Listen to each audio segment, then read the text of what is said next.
Yang ni penting. Sebenarnya tuan-tuan, jamak taksir ni dia terbahagi kepada dua jenis. Satu jamak taksir yang membawa maksud manusia, orang.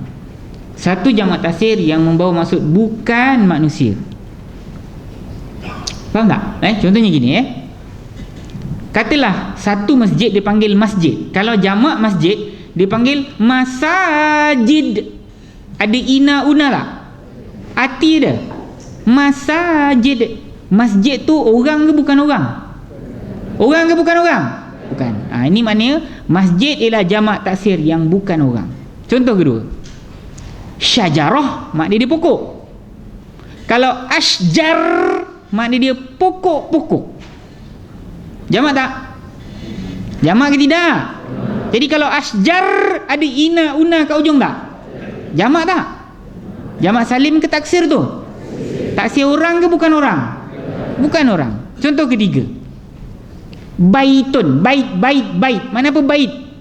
Rumah. Jamak dia buyut. Tahu buyut? Bunyi dia kelakar lah untuk orang Melayu kan. Buyut maknanya rumah-rumah. Mufrad ke jamak buyut? Mufrad ke jamak? Salim ke taksir? Orang ke bukan orang? Bukan orang. Baik, apa dia jamak taksir untuk orang pula? Okey, dengar ya. Jamak taksir untuk orang contohnya al-ulama. Al-ulama maknanya orang-orang alim. Ulama. Jamak tak? Jamak ke tidak? Salim ke taksir? Salim ke taksir? Orang ke bukan orang? Orang. Al-ulama kan orang, orang-orang alim. Baik, contoh kedua.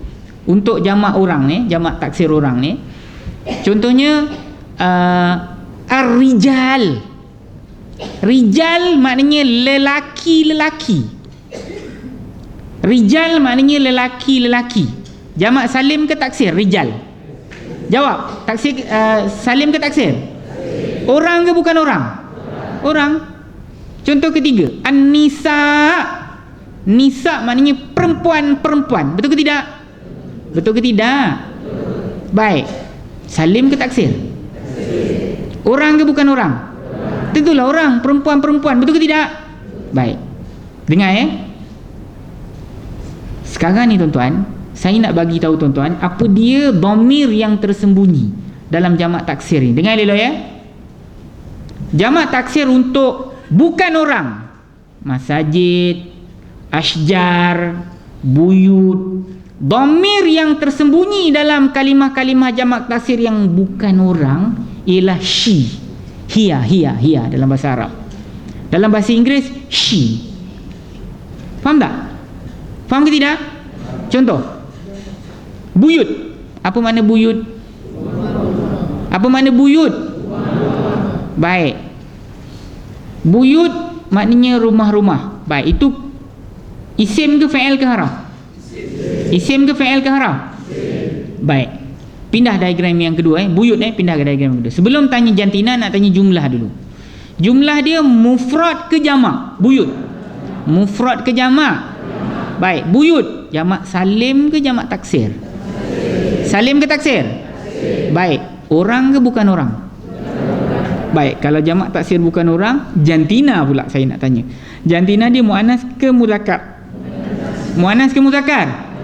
Muannas, sebab dia jamak taksir yang bukan orang. Baik, jantinanya sekali lagi muannas ke muzakkar? Jumlahnya sekali lagi mufrad ke jamak? Salim ke taksir?